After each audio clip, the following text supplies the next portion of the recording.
প্রায় ২ দশক পরে ত্রয়োদশ জাতীয় সংসদ নির্বাচনে ২১৫ আসনে জয়লাভের মাধ্যমে নতুন সরকার গঠন করতে যাচ্ছে বাংলাদেশ জাতীয়তাবাদী দল বিএনপি নেতৃত্বাধীন জোট। সকল জল্পনা কল্পনার অবসান ঘটিয়ে বিএনপি এবার নতুন সরকার গঠনের দ্বার প্রান্তে। তাই তো আলোচনা এখন দলটির সরকার গঠন নিয়ে। কারা থাকছেন বিএনপির মন্ত্রিসভার দায়িত্বে, কে পাচ্ছেন কোন মন্ত্রণালয়ে, চলুন বিস্তারিত জানা যাক। সেই সাথে আপনিও মন্তব্যের ঘরে জানিয়ে দিন আপনি কাকে কোন মন্ত্রণালয়ে উপযুক্ত মনে করেন।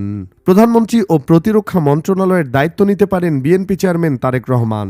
অর্থ মন্ত্রণালয়ের দায়িত্বে রেজা কিবরিয়া, পররাষ্ট্র মন্ত্রণালয়ের দায়িত্ব টেকনোক্রেট হিসেবে নিতে পারেন হুমায়ুন কবির। স্বরাষ্ট্র মন্ত্রণালয়ের দায়িত্বে থাকছেন air vice marshal Altaf Hossain Chowdhury. আইন, বিচার ও সংসদ বিষয়ক মন্ত্রণালয়ের দায়িত্ব নিতে পারেন সাবেক অ্যাটর্নি জেনারেল মোহাম্মদ আসাদুজ্জামান। জনপ্রশাসন মন্ত্রণালয়ের দায়িত্বে গয়েশ্বর চন্দ্র রায়। কৃষি মন্ত্রণালয়ে ইকবাল হাসান মাহমুদ টুকু। খাদ্য মন্ত্রণালয়ে ব্যারিস্টার নওশাদ জমির। শিক্ষা মন্ত্রণালয়ে আনম এহসানুল হক মিলন, যিনি চাঁদপুর ১ আসন থেকে সংসদ সদস্য নির্বাচিত হয়েছেন। প্রাথমিক ও গণশিক্ষা মন্ত্রণালয়ে শামা ওবায়েদ ইসলাম। স্বাস্থ্য ও পরিবার কল্যাণ মন্ত্রণালয়ে ডক্টর AZM জাহিদ হোসেন। তথ্য ও সম্প্রচার মন্ত্রণালয়ে ডক্টর আব্দুল মঈন খান। AKM ওয়াহিদুজ্জামান টেকনোক্রেট কোটায় পেতে পারেন ডাক, টেলিযোগাযোগ ও তথ্য প্রযুক্তি মন্ত্রণালয়ের দায়িত্ব। স্থানীয় সরকার, পল্লী উন্নয়ন ও সমবায় মন্ত্রণালয়ের দায়িত্ব নিতে পারেন রুহুল কুদ্দুস তালুকদার দুলু। পরিবার কল্যাণের দায়িত্ব নিতে পারেন ববি হাজ্জাজ। গৃহায়ন ও গণপূর্ত মন্ত্রণালয়ের দায়িত্ব নিতে পারেন ঢাকা ৮ আসনের বহুল আলোচিত সংসদ সদস্য মির্জা আব্বাস। শিল্প মন্ত্রণালয়ের দায়িত্ব নিতে পারেন আব্দুস সালাম পিন্টু। বাণিজ্য মন্ত্রণালয় আমির খুসরো মাহমুদ চৌধুরী।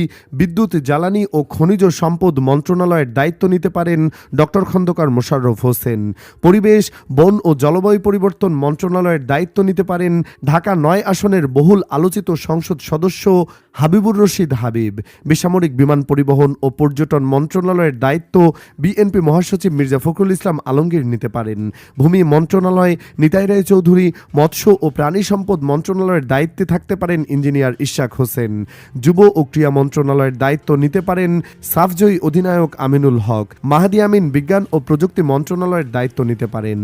সমাজ কল্যাণ মন্ত্রণালয়ে আব্দুল আউয়াল মিন্টু। সেলিনা রহমান নিতে পারেন সংস্কৃতি মন্ত্রণালয়ের দায়িত্ব। ধর্ম বিষয়ক মন্ত্রণালয়ে কাজী শাহ মোফাজ্জল হোসেন কায়কোবাদ।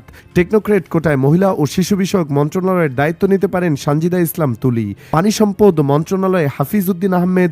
পার্বত্য চট্টগ্রাম বিষয়ক মন্ত্রণালয়ে সাচিংপ্রু জেরি।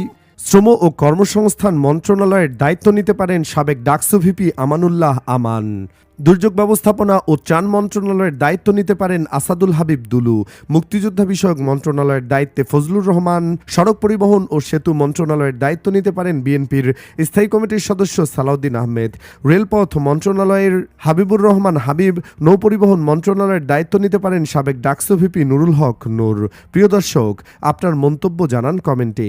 কোন মন্ত্রণালয়ের জন্য কাকে উপযুক্ত মনে করেন।